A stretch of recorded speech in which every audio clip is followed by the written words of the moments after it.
Hello and welcome into another episode of Rolling with My Special Friends. Today we got a lady coming to us from Illinois that she's been a member of the Auburn University men's basketball team, also a graduate of Auburn University in physical education. She enjoys a lot of other activities, and we also heard she was involved in a ATV accident, and we really want to get into this story and find out exactly who this young lady is, and we're going to let you just listen in and hear her story. How are you doing today, Ranley? I'm doing well. How about you? Oh, doing just fine. Now, there's a lot of people out there listening that kind of want to know when I said accident, what kind of accident are we talking about? Can you tell people what took place? Yeah, so I was on an ATV. Some know it as a side-by-side. I was just heading home one night and kind of took my eyes off the road for a minute. And when I looked back up, I thought I was going off a bluff, and I ended up snatching the wheel. Next thing I knew, I was waking up on my back, and it was just, I guess that's where my journey started. Well, and everybody understands that accidents do happen. So when this happened and you figured out that something was wrong, what in the hospital, what did they, I guess, diagnose you with? They just said that I had a spinal cord injury, that I needed surgery immediately. And the only thing I was just like, I was dying of thirst. So I was like, my only question is, can I sit up and can I have something to drink when this is done? They said, absolutely. I was like, well, let's go. Wow. I looked at my parents. I'm like, it's going to be okay. Like, we'll figure this out. And they took me on back and just been rocking ever since. So now, a spinal cord injury that you had, to your back and everything, can you tell people what the level is and what a spinal cord injury does? Yeah, so I am a T9 complete being that I have a complete set spine, so I have no feeling from my waist down. Some others, they ended up, some people are incompletes, meaning they have a little bit of movement, but being that I'm a complete, I have zero movement at all of my legs or my lower extremities. And I have to use a chair every day just to get around because of that. Well, and that's a good definition of the spinal cord and the way that these things work, because we all know what it goes into every day when we hear the word spinal cord, that there's a lot of work and a lot of effort that has to be done each day to kind of get along and do the daily activities that normal people would not have to experience. So I know from where this accident happened and knowing a little bit about your story that you grew up in a small town and a small community. Tell me and everybody out there listening, how was that community when this happened? The community was great. Being from a small community, going to a small 2A school, and playing sports all through high school. I was well known. I also worked at a local grocery store as well. So people knew my face, they knew of me. So whenever this happened, the community just really rallied. They were making donations. They were doing bike rides. I couldn't tell you, every weekend I had at least probably 20 or more people coming to visit me in the hospital. That was really how I succeeded and dealt with this life-changing event and just made it work just because of the support coming from a small town. Well, that's pretty cool. And for everybody out there listening, that, when you've got an opportunity and somebody in your community to help out, you can use her story as a great example of what can come out of, you rallying around somebody and helping them out. And now when this community put their arms around you and got you, I guess say back to a somewhat normal life, what kick-started you and motivated you to want to go to Auburn? Well, my close friends at the time, her dad was an employee at Auburn, and he ended up seeing them practicing one day and knew that I love basketball. And so he got to tell me about it. So I ended up getting connected with the team. They let me come out there to a practice and let me get in a chair and push around. Immediately I fell in love. They just asked me if I wanted to join the D3 team, and I was like, absolutely. So I was practicing a couple of days a week. It was like a year later, I believe, is when Rob Taylor came, and that's when the Auburn University team went from just community kind of D3 team to a collegiate team. So he convinced me to come on up and play and help him get the program started, and I was all in. That's pretty much how I got started at Auburn, and along with the sport, I was able to, get a master's degree and find something that I fell in love with physical education as well.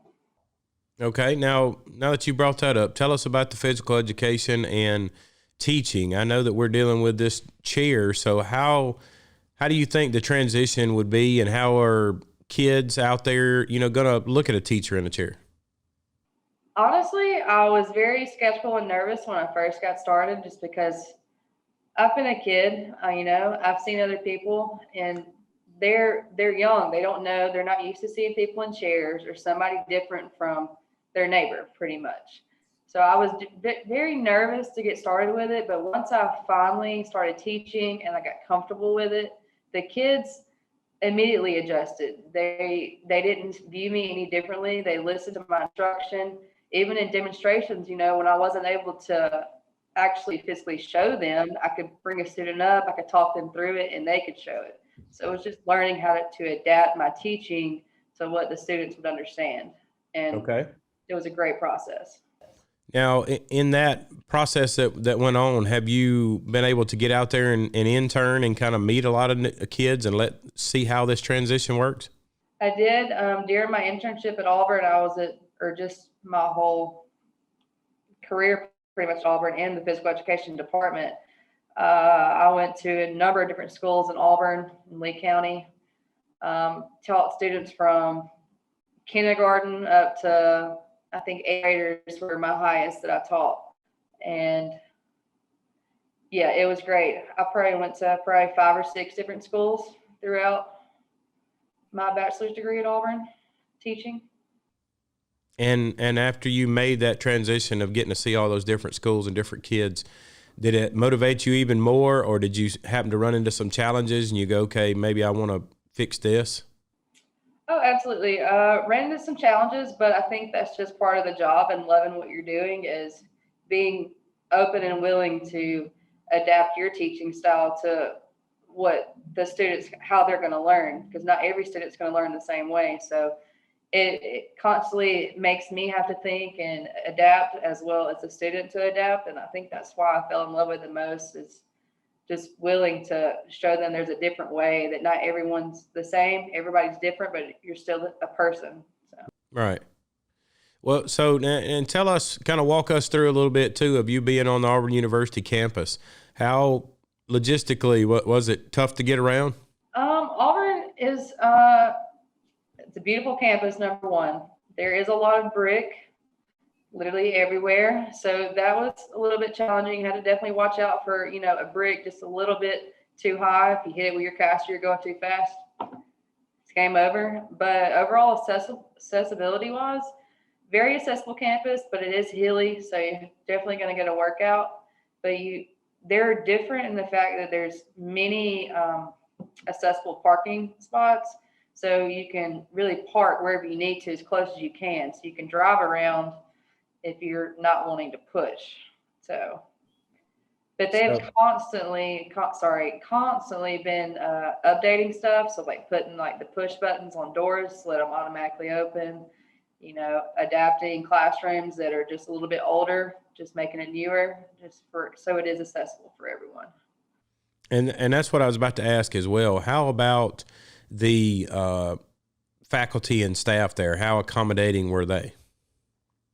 I never had any issue with any of my faculty or staff. If I had an issue and I'd go talk to them, go talk to the Office of Accessibility, things were changing the next day. Things were already in motion. There was no delay in anything that I needed or any other person that I know that went through them. It was immediately helping. So you would say 100% then you would recommend Auburn University for a student with a disability to attend? Absolutely. Well, that's pretty cool in itself to know that kind of campus is out there and that faculty and staff is out there for anybody listening that's got a child or a relative that may want to go to college. Sounds like Auburn's a place to go. So now let's make this transition. we're leaving Auburn and we're headed to Illinois. How in the world does a person from the South down here in this nice, beautiful weather go to a cold place like Illinois? Oh, I guess it's the love of the game. I had an opportunity to come and get my master's and finally play on a women's team, and that was what sparked the move. So I'm currently here. We'll be kicking up, like getting practice and stuff going soon, but yeah, I'll be here for 2 years getting my master's. I have 2 years of eligibility. So wheelchair basketball, we go by the guidelines of the NCAA and the rules of the other collegiate athletes. So you have 5 years of eligibility. So I have 2 left. So I plan to use those 2. And No, so tell everybody out there that's listening, we talked a little bit about it, the men's team that you were on. Give me the difference in, are we still, what is the division? What's different about the women's? I'm sure the rules are all the same as far as playing, but give us some differences. there's really not any differences. I mean, there is a men's division, there's a women's division. I think there's 6 total women collegiate teams right now, and there's probably 10 or 11 men. Mm-hmm. So it's a big difference that way, but it's a slow process of getting colleges and like programs started just because it's a nonprofit base. Like you're not under athletics. So you have to raise all your money to get your program going. So it's a big challenge, but it's a slow process of getting more teams and getting more just athletes out and active. So now, and we discussed this a little bit the other day, you and I in a conversation. When you say we're raising money for that program, what's what I want to call it, burden on the athlete? Like, what are there things out there that you're having to raise to help, you play? You do so I know at Auburn, I'm still figuring out stuff here in Illinois, but at Auburn, our big fundraiser was Tiger Giving Day. And that's just a big thing that goes on through the whole campus. And you have a video and you put it out there and people can watch it, they can donate. And that's pretty much how we were able to operate, is through Tiger Giving Day. And I know here, we'll be football starts Saturday here. I think they play Nebraska. So we'll be selling our parking lot here on campus. It's right close to the football stadium, to raise money to help with the ins and outs of things that we need. Okay. So now when we're talking about that campus that you're on, is there any differences from where you left Auburn to here? How's Illinois' campus there? Illinois is a beautiful campus. It's all flat, so that's nice. Not too hilly. You can literally push wherever you need to go. And it's kind of like on a grid, so you just take a right or a left or you go straight. I would say the biggest difference is just flat. It's just not as hilly as Auburn, but a spacious campus is that too. Auburn's kind of compact. Here, you got classes and stuff that are everywhere, but it's all accessible. Now, does that present an obstacle? Obviously, in itself, it takes you longer to get to a class, right? Yeah, if you decide to push, takes a little bit longer, but DRES, the department here, you can get a bus through them and set up a schedule where they'll pick you up and they'll take you to your class wherever you need to go. So they're accessible, also very accessible here and willing to work and do whatever they can to help you out. All right. Well, and that sounds very good about their campus as well. Now, tell anybody out there listening, we want to kind of dial into you just a little bit more and tell us, is there any foundations or any activities that you've gone through that actually helped you raise money as an individual? I guess we sold T-shirts and stuff to help pay for costs of medical things after my accident happened, along with, people just donating money. I've had, what do you mean by that question? I mean, what I was actually trying to get to was more on your athletic side of things, about trying to raise money for chairs and stuff. Isn't there a foundation out there that helped raise money for a chair? So there are many foundations out there. If anyone's wanting to possibly get your own track chair or sports chair, any kind of equipment, adaptive equipment you need to be physically active, there are many grants you can go and apply for. I know one big one that I used was the CAF grant, which is the Challenged Athletes Foundation. It comes around like once or twice a year, and you can apply for it. And once you submit the application, they like look at it and they help you out the best way they can. They've helped me out getting 2 chairs, so 2 ball chairs over the past 5 years. They've helped me get. There's another foundation that I've used also too. It's the Kelly Brush Foundation. And they're also any kind of adaptive equipment someone might need or want to just try, you can apply for that grant as well, and they'll do everything they can to help you. Now, in those foundations, how easy is it to apply? I mean, is it just pretty much you go online, fill out an application, or how do you do that? Yep, it's an online application that you just submit through that, and then once they review all the applicants, you'll just get an email back of whether they can help and how much they'll give you. Okay. Now, same way with the athletic equipment you raised, are there groups out there that are willing to help pay for college? There is. I personally use Voc Rehab. They're a big supporter and helped me through my career at Auburn, helped with finances and just keeping me on track and making sure that I got a job whenever I got out. Yeah, Voc Rehab, I'd say anybody that's wanting to like get an education a little bit farther, like into college or really anything, or if you just need help with your job of just fixing things to make it more accessible for you, reach out to your local Voc Rehab, whatever state you're in, and see how they can help you.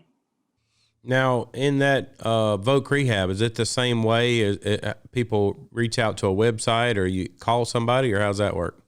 I think I was connected through them like after my accident. So I would say I would just probably just reach out and we'll check it out online and then, just give them a call and just kind of see the options that are available. And I would say pretty much the Voc Rehab's available in every state in the country, don't you think? I believe so. I used it in Alabama, and I know they have it here in Illinois as well. So I would assume it would be in every state. So and now take us into a different part of your world and kind of give us an idea of what it takes to be you every day. When you wake up and get ready and get dressed and get ready to go to campus and all that, how long is that process? Waking up and getting a shower and getting ready is probably, if I'm like really pushing and just getting it done, probably 40, 45 minutes. Wow. I'm pretty lucky that I don't have to do too much like adapting. Like I only use the sliding board to get in the bed, and I only use like a shower chair to shower. Everything else I just transfer over and do. So like when it comes to like getting dressed, I'm still in my chair. I get dressed in my chair.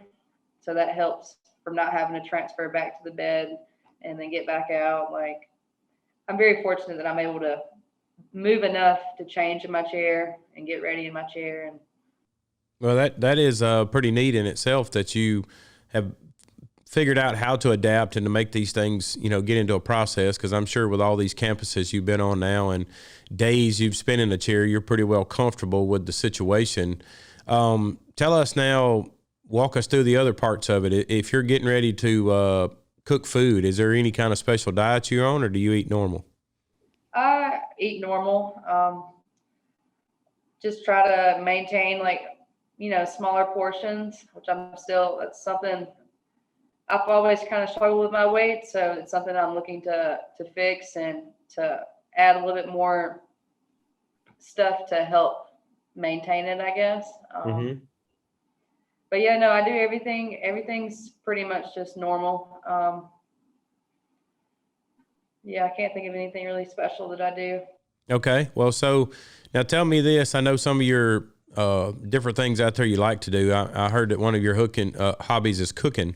Is that something that you'd recommend somebody in a chair? Now, I know that there's obviously things to reach for and have to maybe get over a hot stove and stuff like that. Is there anything to kind of make people aware of when you're cooking from a chair? Yeah, cooking from a chair. First thing is like, don't be afraid to mess up because it's going to happen. You're going to drop stuff. I couldn't tell you how many times I've been cooking and I just don't think about it. And I set something warm in my lap and it ends up burning my leg.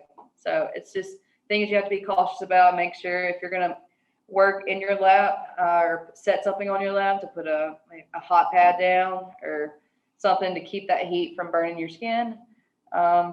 When it comes to like having to reach high and reach for things, if you have to put things high or if somebody else does that, I suggest getting one of those reachers, like the little handle to squeeze. Mm-hmm.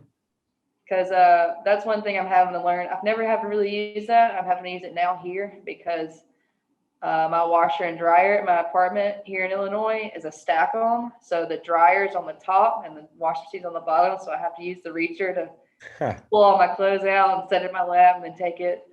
So best invention ever. So if you don't have one of those, I would definitely suggest getting a reacher. Okay, then. Now that we've kind of got an idea of what it is to be you and the things you go through every day, what in the world does the future look like for you? What do you, I know you're saying you're there at Illinois. What is the master's degree we're going after? So being that I got a bachelor's in physical education, I kind of want to take a little break from education. And so I'm pursuing a master's in, it's called RST, which is Recreation, Sport, and Tourism. It's more of a broader kind of sense to give me more of a background and in sport and recreation. That's where my focus is, in recreation and sport. So that way I can take that, the knowledge I learned from that, and my bachelor's degree and kind of mesh it to eventually the end game or the goal is to be a physical education teacher and a coach. Okay, now when you say coach, what do we want to coach? Basketball? Basketball for sure, possibly softball. And I'd love to, start introducing more adaptive athletics into schools and high schools, just to bring more awareness to how you might be in a chair or you might use crutches, but you can still do the sport just like anyone else. I just think adaptive athletics is a slow process of introducing it to people. So I really want to start introducing that to more schools at a young age. So kids know you might look different, but you're the same. Wow. See, and that's pretty powerful to me to be able to hear that coming from you and know that you're trying to make a difference out there for kids to be able to play right alongside normal kids, and everybody see no differences. Because I myself, I'm the same way. As I see every single person as who they are as a person, not their chair or not their crutches or anything that they do. Tell me, now that we've got this life of you kind of covered and everybody gets a good idea of you, tell us something. We want to change gears a little bit. Tell us something that's a funny story about you. Oh, there's a number of those. There's been many times that I've fallen out of my chair, or I've just had buddies just go and like try to mess with me and tip my foot plate up, and then they end up flipping me over. So I end up making them feel really bad about that. But it's all fun and games. I think it was like 2 Halloweens ago, I dressed up as Lieutenant Dan. It was awesome. I won the Halloween contest that year. Wow. Probably most of the time just falling out of my chair, and then like people like freaking out, that kind of thing. Or if somebody comes and like tries to like touch my leg or go like, "Can you feel this?" And just being like, "Absolutely, I sure can." Wow. It's more about making jokes about your disability. To me, that's how I kind of deal with it. I make a joke about it. That way everybody's just like chill and nobody's uncomfortable about it. Right. No, and that's the way you got to be. You just, let it kind of roll off your back, as they say, and have fun with it. Now, so I know from being from this small town and everything that you were before the injury, we'll kind of wrap this thing up in this way is, before the injury, you were, from what I understand, kind of a laid back, chill kind of person, didn't get into a whole lot of things. And then the injury almost seems like it sped you up and sent you into a different thinking, a different mode of life, a different, as one of my guests on the show before has said, you only got one life, go out there and live it big. I mean, it kind of sounds like you're doing that. Yes, absolutely. I would say after my accident and everything, I do way more now than I would have ever done before, and it's helped me to open my mind up to just other people, other disabilities, just being aware of my surroundings more and just more active in life itself. Wow. And that's kind of what I think that everybody should take from your story. Is amazing how an injury came into your life and you just adapted and actually done more after the injury than you did before. So it's kind of showing to me, the motivation in your life and the strive for you to be, a lot of things and really get out there and make a difference in the world and show people just because an injury has happened, that doesn't end your life. It speeds it up because you want to do more and be more. So tell us, this is our signature series question that we ask everybody that comes on a podcast. Tell us, if your number was called tomorrow and they wrote the book of the life of Ranley, what would you hope people read in that book? Just that life rolls on. No matter what, as long as you have a smile on your face. I think that kind of it. Just live life to the fullest. I feel like I usually have a smile on my face, so I hope people remember me as always happy and willing to help somebody, kind of thing. That's what I really love about this whole story is what you just said. Life rolls on. I think that fits you perfectly for, who you are and what you're trying to become. One, I thank you for the opportunity to be able to have a podcast with you, because I think you're a great human being and out there showing a lot of young ladies how to overcome things and do things the right way. Can you tell us if somebody out there wanted to reach out to you, is there a way, social media, do you do the Facebook, the Twitter, the Snapchat, any of that kind of stuff? Yeah, so if anyone wants to reach out or just become friends itself, you can hit me up on Facebook. It's Ranley Clayton. I don't know if you you can share the information later. I can give it to you. Or you can reach out to Jim here and either or. Yeah, I'm open to Facebook, Snapchat, whatever, email. If anyone wants to reach out or has questions about anything, I'm definitely open. Okay. Well, that's what we're going to do then. Everybody out there listening, we'll have her information attached to this podcast so that you can find a way to reach out to her. If you have a family member, a friend, anybody out there, a young lady out there that's going through a difficulty, she'd be a great one to reach out to and ask some questions, because she's already jumped some of those hurdles you're trying to jump. And as we all know, life's a whole lot easier if you talk to somebody that's going through what you're going through to kind of help you get to the other side, because I would love to have information to be able to help me get to the other side and try to have to use those struggles to get there myself.